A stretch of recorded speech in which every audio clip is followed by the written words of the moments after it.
Om Shanti. To remain constantly cheerful, be easy-natured and tolerant, humble-hearted, egoless, and selfless.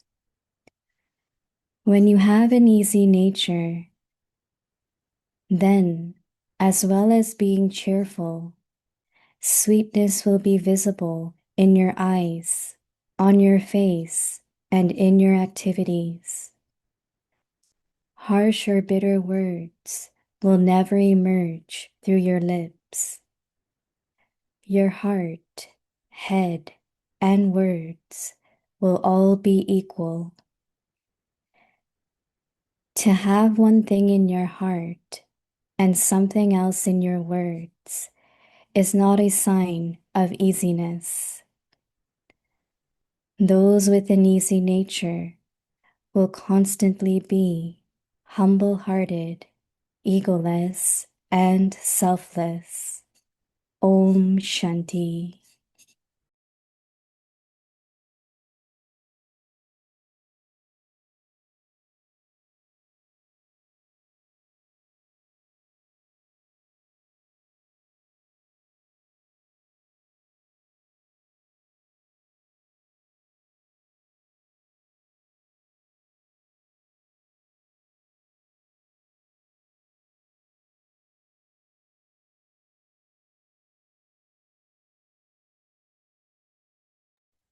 Om Shanti. Welcome to Vikti Parivar. Today is day 11.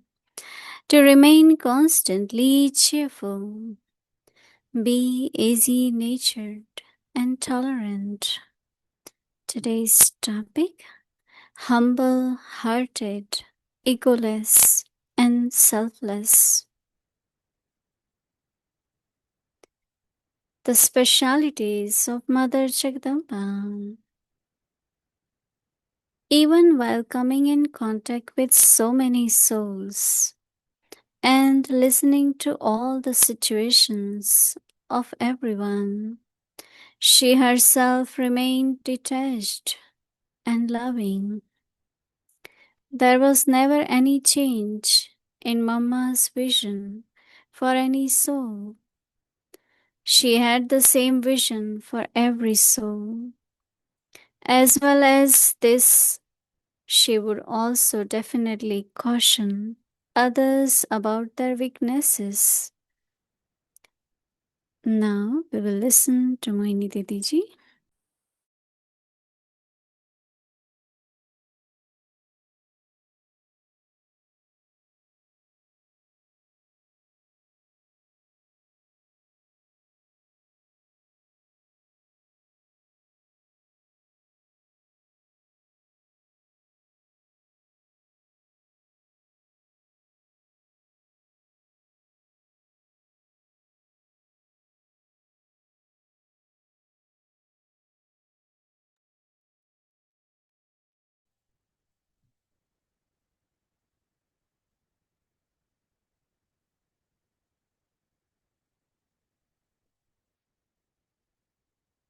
Om Shanti. Is everyone okay? You know, your words will say yes, we are okay, right? But what is your brain saying? What is your heart saying? Are you listening to both and then saying, or we always say yes, we are okay? It's a good point to check. Is my brain also saying okay, or say a little bit less okay? And heart is also not sure if heart is okay. So, right? So check when you're saying okay, your brain accepting that, your heart. Are you saying from your heart, brain, and then words, right? So it's a good way to check actually. Am I okay? Yes, I'm okay. Mm. Then you say little bit, uh, my feelings are not so much loving. My head is also not in some conflict. Baba says, yeah, if you say okay, then brain and heart will also accept it. A very, very subtle thing, but it's very common. It happens whole day in our life. But Baba wants it that they all three should be same. So then there will be contentment uh, for yourself, your companions, the atmosphere, and you will be very happy and successful. So think about it, like Baba is saying, that you have to serve through all three.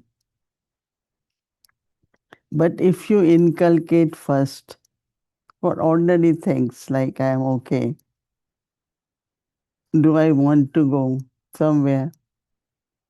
Oh, yes, but then my heart doesn't agree that I want to go. And my reasoning saying, no, you shouldn't go. But my words are saying, yeah, I want to go. So if we practice to integrate all three, then in service also it will happen. Otherwise, even for service, we know that we have to do through mind, words, and actions. But the real practice really is that day to day, all the time, am I just doing it or am I doing with my feelings? I'm doing in my good state of mind. So if we keep checking, then Baba says automatically three types of service is triple income in a way, right? Serving, Baba said, no triple income. Through your thoughts, through your words, through your works, actions, you are serving. Every virtue is a power. At the right time, using right virtue is also power. And that power helps you to be what you should be and accomplish what you should. Because sometimes that power is missing. So we miss something which we could have achieved. Like patience is a quality, but patience also is a great power because when it's lack of patience, then you get irritation, you internally not comfortable, you don't feel very good. So the quality becomes power, energy. You feel okay. And you are able to manage with the situation with that virtue. So every virtue I notice is like your strength, like your power.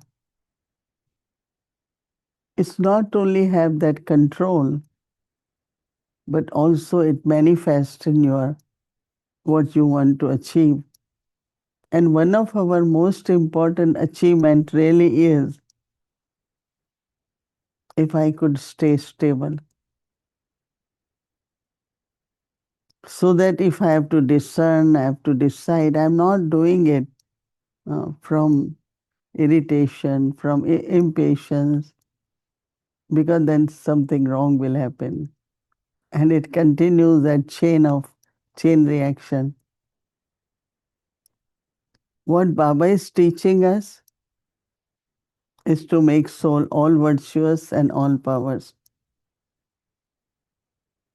not affected by behavior of others or the atmosphere at that time. I know the whole world really is trying to be in that kind of stage, but they don't have this knowledge. And in this time for us to do this is a good example. And also we are achieving to create the type of atmosphere which is needed. Not we are not influenced, but we are transforming. And if just imagine so many uh, effort makers, so many Baba's children doing that will definitely bring transformation in the world, because that is needed, is transformation. And we are the instruments. Baba calls us world transformers. So our presence, our actions, our seva is for this transformation. If I notice everyone is agitated for something and I go, okay, what's not a big thing, let's be peaceful, the atmosphere will change.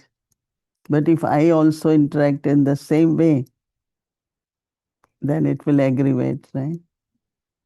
So, and we should be happy that we are able to use virtues as powers to keep ourselves stable and contribute to the atmosphere and whatever is the need of the time.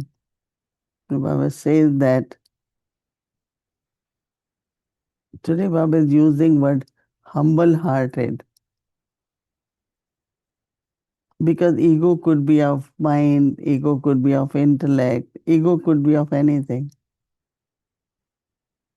But this is more about humble-hearted, egoless, and selfless, altruistic, three qualities. Mm. Baba says when you have an easy nature, mm, Baba says then easy nature, then as well as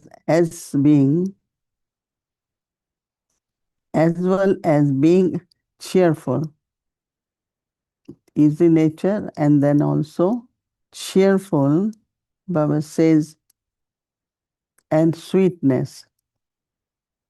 Easy nature, cheerful, sweetness will be visible in your eyes. Easy nature, mm, cheerfulness will be uh, what it is, sweetness will be visible in your eyes, on your face, and in your activities.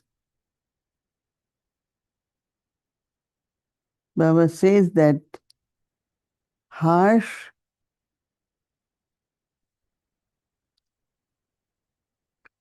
or bitter words, harsh and bitter words will never emerge through your lips.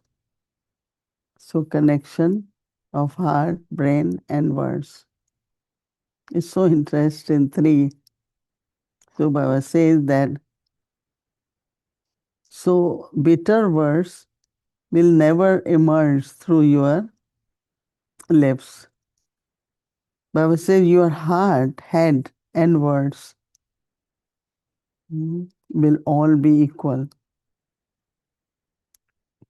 Lot of people don't trust because your brain says something, your heart is saying something. So Baba says to have one thing in your head, and something else in your words is not a sign of easiness, easy nature. That is, your brain, your feelings, your words have to be same. So Baba says those with an easy nature will constantly be humble, humble-hearted, egoless, that is brain, and selfless. Hmm. So, easy nature, and then also with the brain and the heart, and then the words will never be bitter. It's so interesting, right? What Baba is saying. So, understanding and then observing yourself. How does it work? And when you observe, then you realize then you could make effort and you harmonize. Every conflict outside begins with conflict inside. But we always think it's the person, it's the situation. But actually, it's your sanskar. One time somebody got upset. So Dadi Gulzar said, but because he said like this, I couldn't control, so I got upset. So but Dadi says, sanskar of getting upset is in you, not outside. And there was really, I understood so much that even if we blame someone, point out finger towards a person, but if it is not in your sanskars, you will never react or interact in different way. So still I have to inculcate in me, transform myself, keep checking that I don't have any intellect, lack of satisfaction.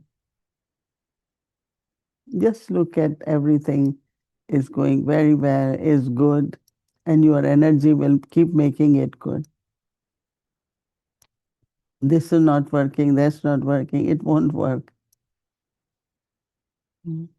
So through our thoughts, from our heart, we have to create what we want. It won't come from somewhere else. We have to create it. And for that, the checking is of your heart, your brain, and then your words.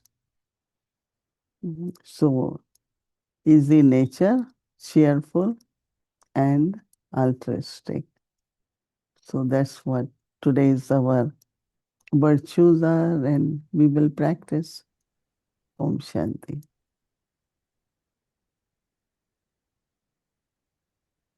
Om Shanti.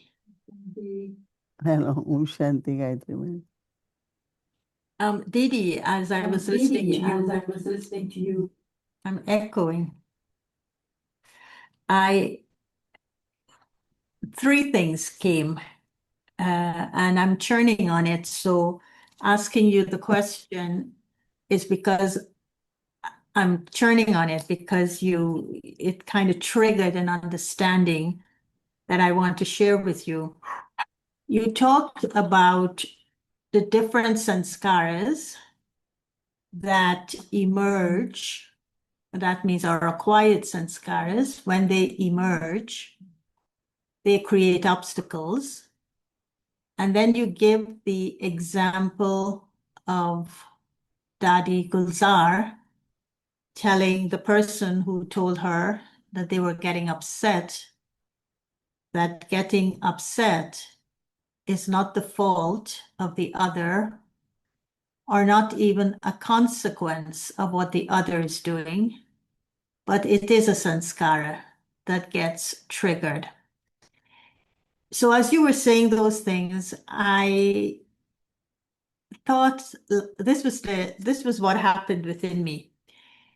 Each one of us, when we come to Baba's Yagya, it is as if our light gets ignited.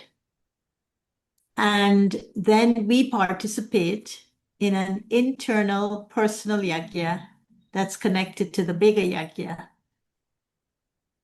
So in my little personal yagya, it means every time those sanskaras emerge, they are creating obstacles for me. in my little personal yagya of the individual.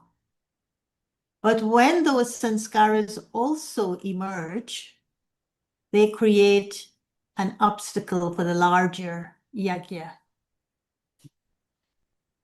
And if I don't change it, if I don't see that obstacle as an obstacle that is interfering in my process of transformation and purification, then I'm not able to see how that sanskara is affecting the bigger yagya. Mm.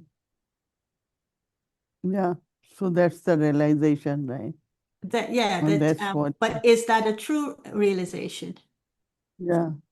I think this is what is most needed, is this realization that what is the obstacle coming in my progress, my improvement, or being consistent.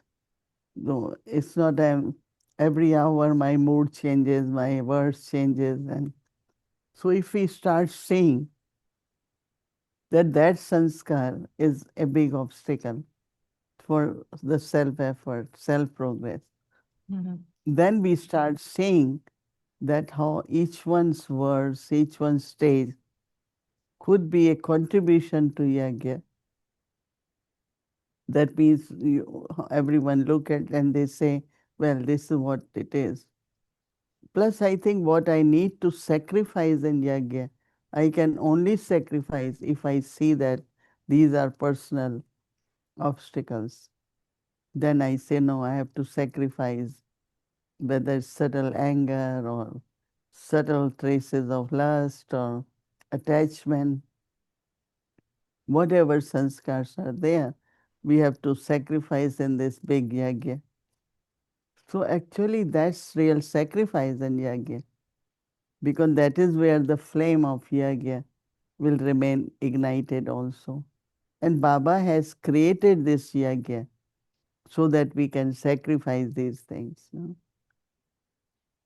It's a very good aspect for understanding of what my own internal yajna and unlimited yajna is. Right? It's a very good point. But if I don't connect my individual sanskara, the obstacle, to the bigger yajna, then I won't want to change it, would I?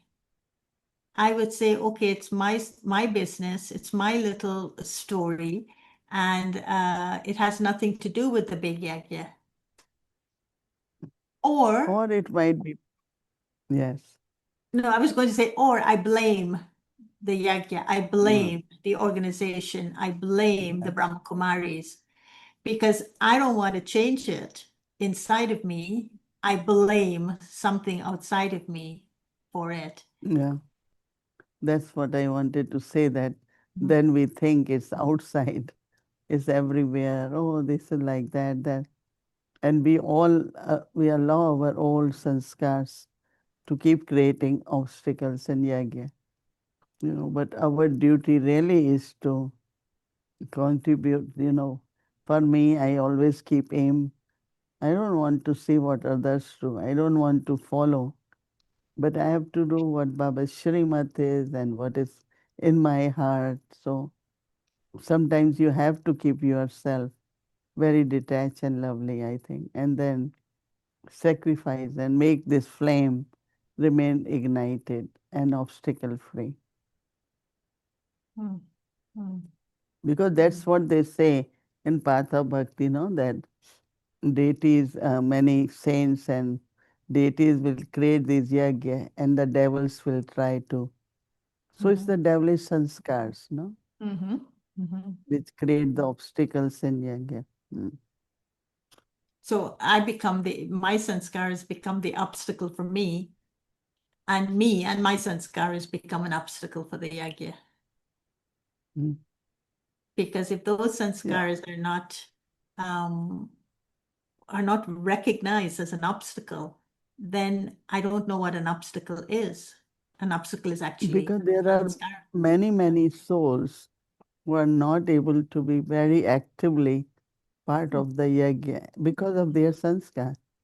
And they always think maybe I'm not given, I'm not recognized, I don't get opportunities, and mm, it's like it's completely, then you blame the yajna, not bring self-transformation. mm. Someone came to see me a Right? few days ago and she said, you know what's happening to the Brahma Kumaris? People are beginning to like individuals, but they don't like the Brahma Kumaris. And I wonder why that is so, that they would like individuals, but they won't like the organization or the yagya or the school.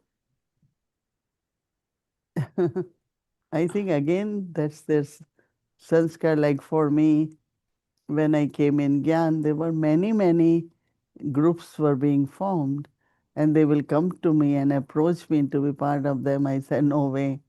I know Yagya. I want to belong to Yagya, not to any group or any committee or all that.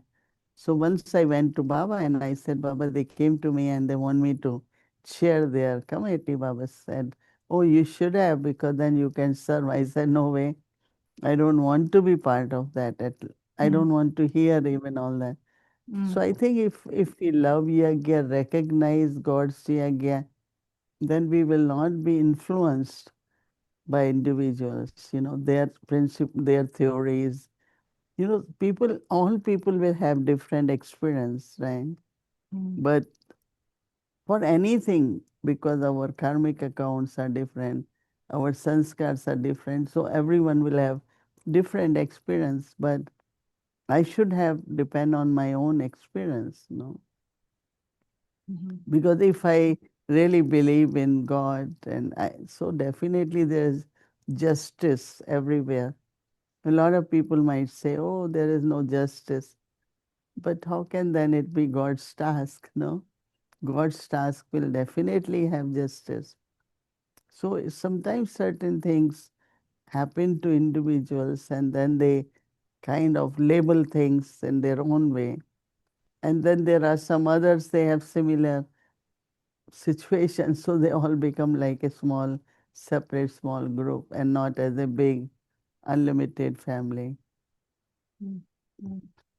The other thing you said that I found myself churning on was the word completion. And you said that completion is to do the three types of service at the same time. It would be incomplete if I just did Mansa Seva and not sweet words or wisdom, knowledge, or not through my face and features and drishti and activities. That means being the embodiment.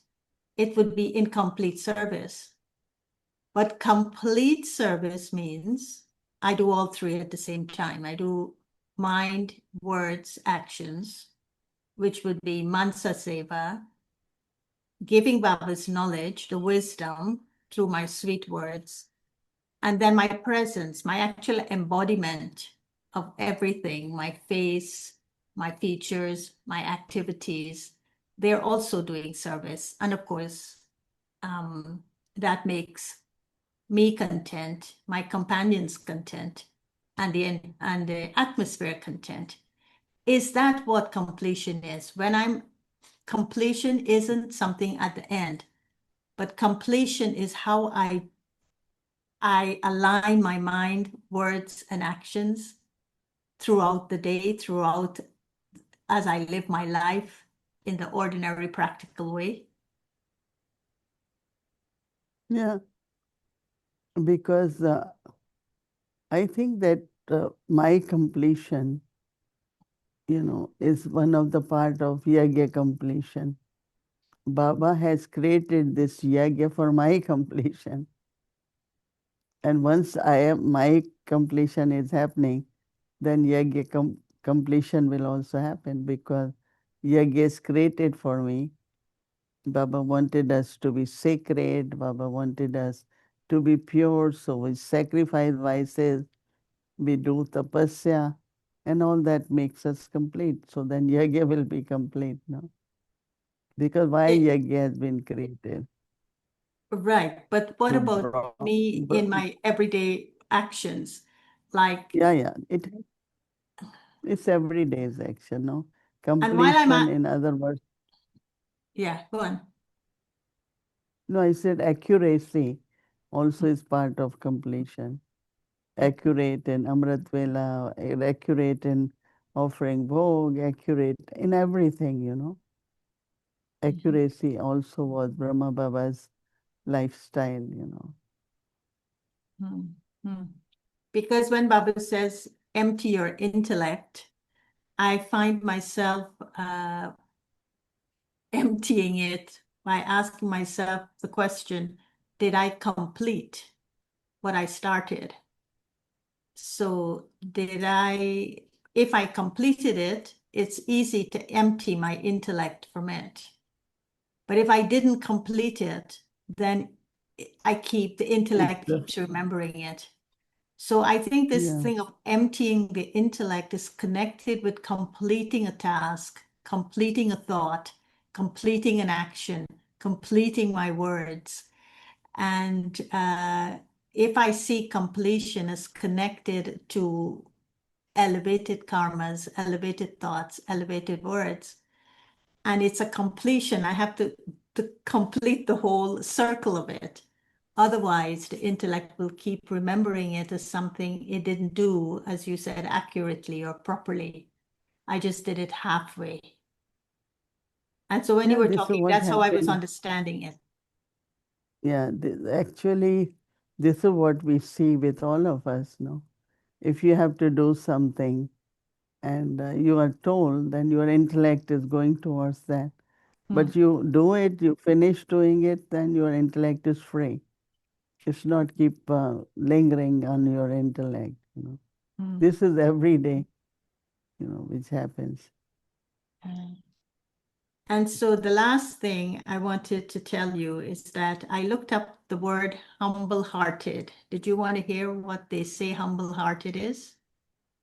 Mm-hmm. It's someone who is open, who accept criticism without being defensive. And if they are wrong, a humble-hearted person will accept that they are wrong. That's humble-hearted. The second is they put the needs of others first, and they do not require recognition or appreciation. They have a humble heart is a heart that serves. The other is a humble heart is grateful and forgiving. They are deeply appreciative of what they have. And so because they are full, they are quick to forgive and let go of insults and defamation and offenses.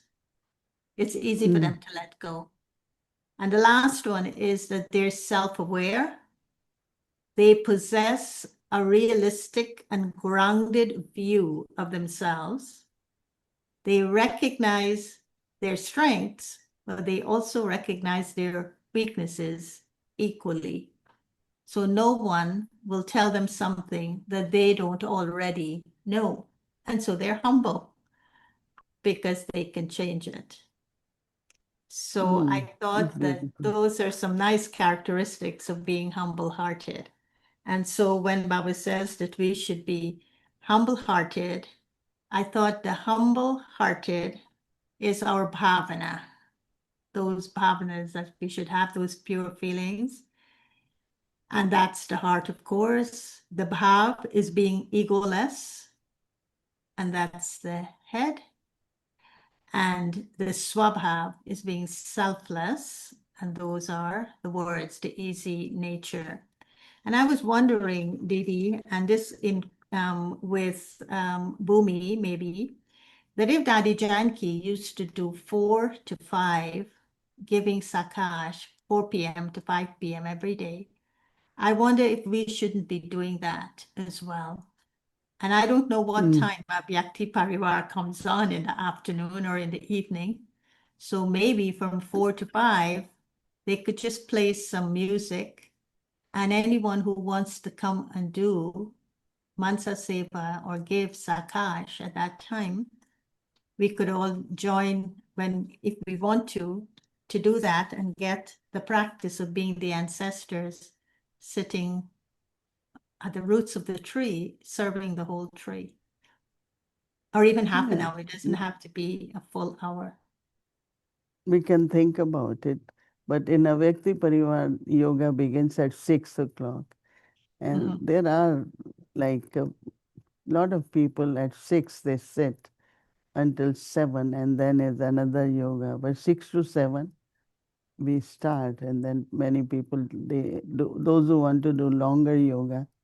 So what we could do, maybe from 6:30 to 7, or we will Yeah, or look 6 into to that. And 6:30. 6 to 6:30, we could do the Sakash. And then the Mm-hmm. 6:30 to 7, we could do something else. Yeah, okay. We will think and announce then. Yeah? Okay, Okay, thank nice you. to chat with you. Okay, Om Shanti, good night.